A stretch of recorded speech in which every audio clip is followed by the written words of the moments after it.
your take on Zach's message that night? What do you remember about that team meeting? I think Zach is very calculated about what he decides to tell us and thinks about his messages to us a lot, depending on the week and what's going on in the world, throughout the league, with us, and I would say that's one of his better ones.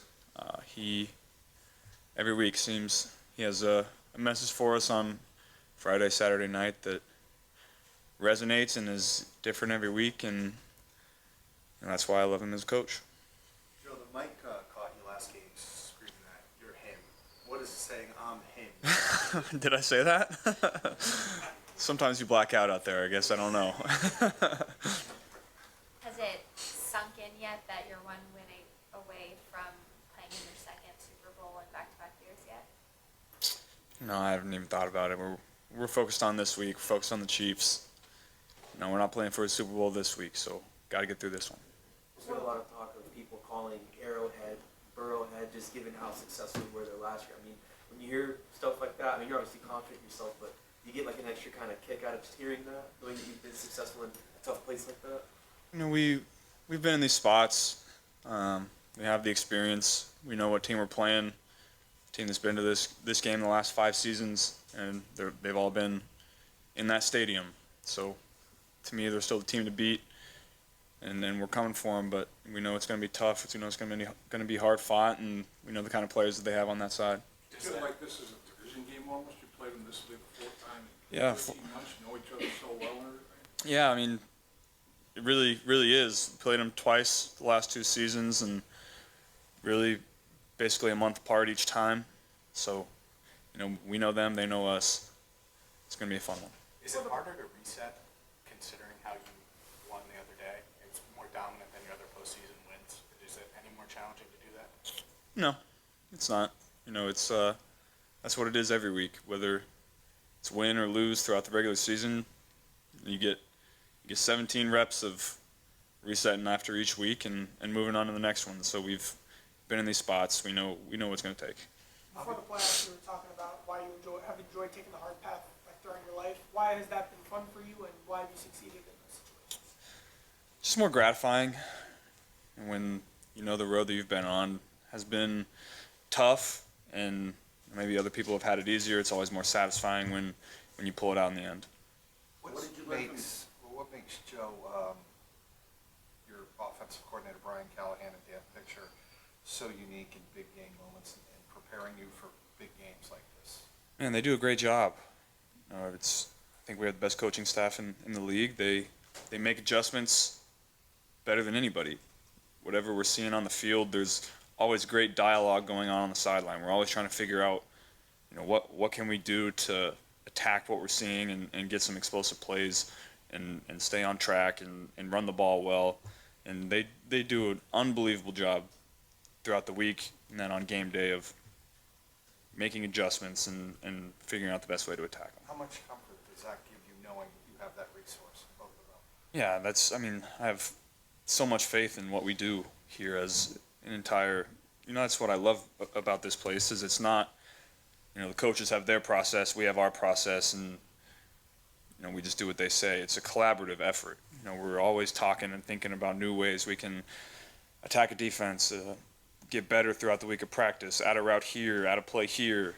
And that's why I think we're so good is because, we have really great football minds up there that know football, know game plans, and know defense. Is that the biggest difference between this year's offense and last year's offense is the fact that you guys can win in about 52 different ways? I wouldn't say that. I think last year we found a lot of ways to win a lot of different games. I just think this year we're a much more complete team from top to bottom. Joe, you talked about having it the hard way, going the hard way. If you look around that locker room, probably a lot of guys in there with you. Have you noticed that down in these past 2 years about, a guy like Hilton from a, undrafted free agent, a guy like DJ Reader didn't get re-signed by his other team. I think DJ talked about this after the game. You get the sense that you guys are kind of in this together as kind of guys who have been a lot of you got here the hard way. I think, I would say that's fair. There's a lot of guys in that room I would say there's a lot of guys throughout the league that have had it the hard way, and I know personally I wouldn't have had it any other way. It's made me who I am as a person and as a player, and there's a lot of guys in that locker room like that that are still trying to prove themselves. No matter how many wins or how well they play or how many contracts they sign, they're still going to get their work in because that's what got them to this point. There was a lot of praise about how you took care of the ball in Buffalo and just how you distributed it. Do you feel like now that you've been through the playoffs and playing on the road, did that make you understand even more just how important ball security is in major games like this? Yeah, well, that's imperative in every game. If you're going to want to win, you can't really turn the ball over, especially in games like this, if you want to go win the game. And as a defense, you're always trying to cause turnovers. And so you try to find the balance of taking your shots and taking risks and pushing the ball down the field, and also taking care of the ball, especially when your defense is playing so well. And so you've always got to find a balance as a quarterback, and it varies game to game.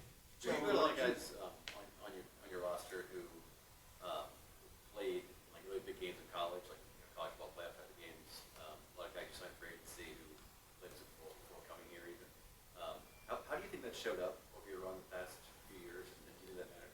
Well, I think that's kind of something that front office and Zach looked for in guys when they came in, is bringing guys that have won and have the right stuff inside of them to go out and win those kind of games that we want to win. And they've done a great job of assembling this team, and really it's tough to get a look into a guy's heart and mind when you're trying to sign him or draft him, and they've done a great job of doing that because every guy that we have in there is made of the right stuff and wants to win. Joe, what did you learn from last year's AFC Championship game at Arrowhead that you can lean on this time around? I don't know. It's we've just more experience, more reps. We know the team we're playing. We've played them a bunch, and so I'm sure they're going to have some wrinkles off of things that they've shown us in the past, whether it was last game or the playoffs last year, because they know that they're going to be studying all three of these games just like we are. So we're going to have to be ready for anything. Joe, specifically about the environment there, Kansas City's known to have a really tough home crowd. Yeah, it was definitely loud, but I think we excel in those situations, and our communication has been great on the road. It was flawless last week in Buffalo in a really loud, hostile environment, and that's something that we take pride in is communication, being on the same page, and going from there. What do you like about Mixon as a running back first and then as a teammate as well? Well, obviously everyone sees what he can do on the field, and then in the locker room he's energetic, brings a lot of juice, gets guys fired up, and so guys love playing with Joe, and I'm the same way. You guys have been able to use Jamar in some different ways lately. Can you just talk about his development from last year to this year? What he's understanding better and that type of thing? Well, he just has more experience in the offense, and maybe where I'm sure he could have done a lot of that stuff last year. Maybe we didn't ask him to, but this year we're putting him in the backfield, we're putting him in the slot, we're putting him out wide, just because it makes it harder to double him and cloud him and just take him out of the game. So you got to find ways to get that guy the ball because he's so dynamic with it. Does he understand what you're trying to do, the overall big picture in the offense better this year than last year? I don't know if I would say that.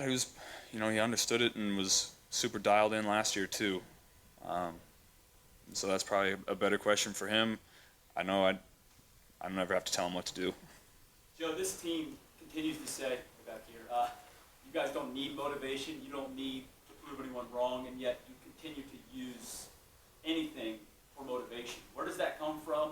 What's the mindset kind of behind that? I think that's part of this game, part of being a competitor, whether it's football or basketball or baseball or any sport. You're gonna find anything, any little thing you can, whether it helps or it doesn't.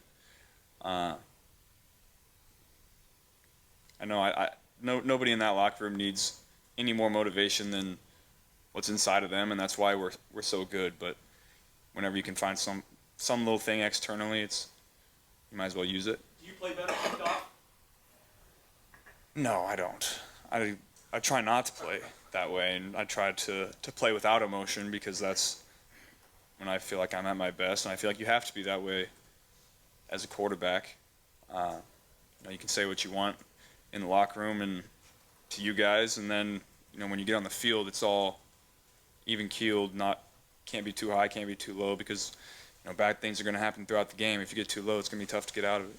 Have you ever experienced the fine line in a game or in any situation in your playing career, the fine line between being cocky, thinking you can do anything at any time, and just being confident with what you're doing? I think, like you said, there is a line, and when I'm on the field, I'm going to play the way that I play. I'm going to play, confident in my abilities, but also understanding situational football. And sometimes if you want to push the ball down the field or push it into a tight window because you can, there may not be a reason to in a moment.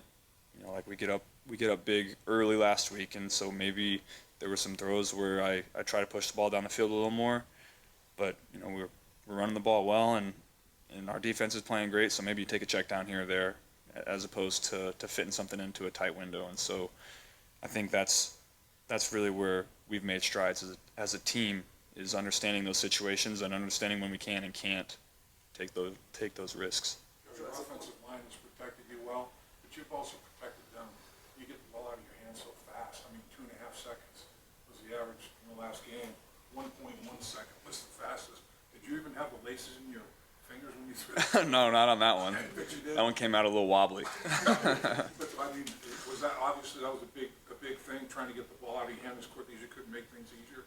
Yeah, I try to do that every game because the way we play, you try to play that way because the way defenses play us, they're going to give up that underneath stuff until you make them come up and defend it, and then you can take your shots over top.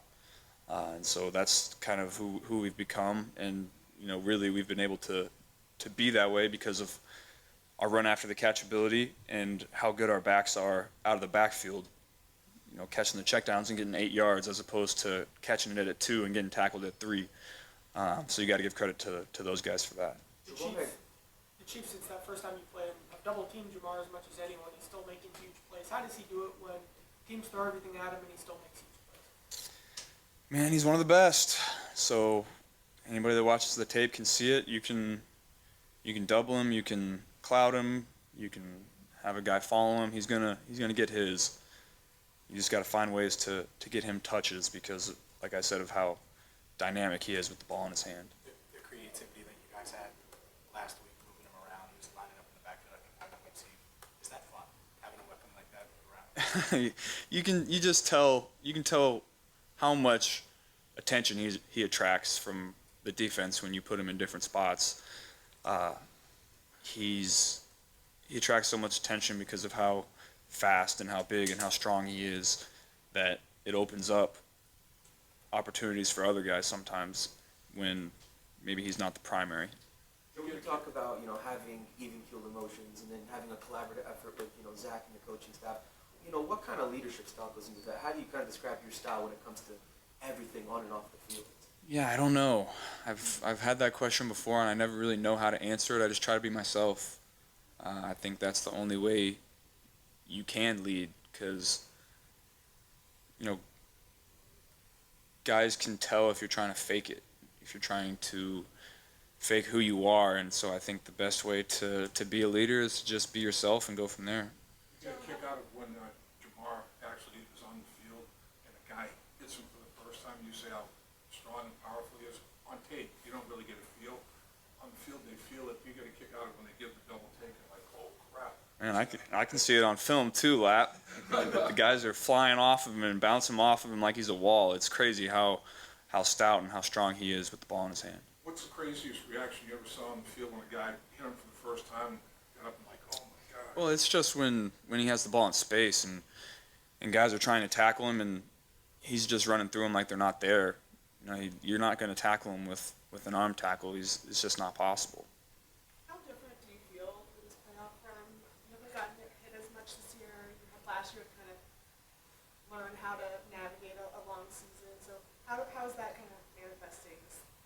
Yeah, I'm feeling great. I think last season did help a lot of guys in there understanding how to take care of their bodies through these long, deep playoff runs, and that's part of the experience that helps you win these kind of games. Not just the on the field stuff and going in hostile environments, but being through these long seasons and understanding where you might have been better if you had done something different off the field last year. And so I think guys have taken strides and taken that to heart. So Brian earlier today called the throw you made to Jamar in the end zone that eventually got called back. One of the better throws you've seen you make. Can you walk through kind of what you saw in that play and how you knew that little hole would be there, even though there were two defenders on the line of that? Yeah, they were doubling him, but just based on the route that we had on, I figured I was going to get one of the defenders to turn and run with him and not be looking at me. So when that happens in the red zone, there's always a spot to put it. And how do you, this may be hard to explain, but like how do you kind of see that? Like how fast do you have to recognize that, and how do you think you can see that stuff? Prep, reps, playing football. There's no substitute for it. You just, the more football you've seen, the more reps that you accumulate against looks, the faster you're going to be able to see those same looks later. You've made some big runs against the Chiefs over the last few years. Do you have a favorite? No, I probably don't have a favorite. A couple of them in the AFC Championship last year were pretty fun. I just said that you're feeling great. You got, I don't remember what quarter, but you took a pretty big hit down for a little bit. Are you all good? All good. Feeling good. Thanks, Joe. Thanks, Joe. Thanks,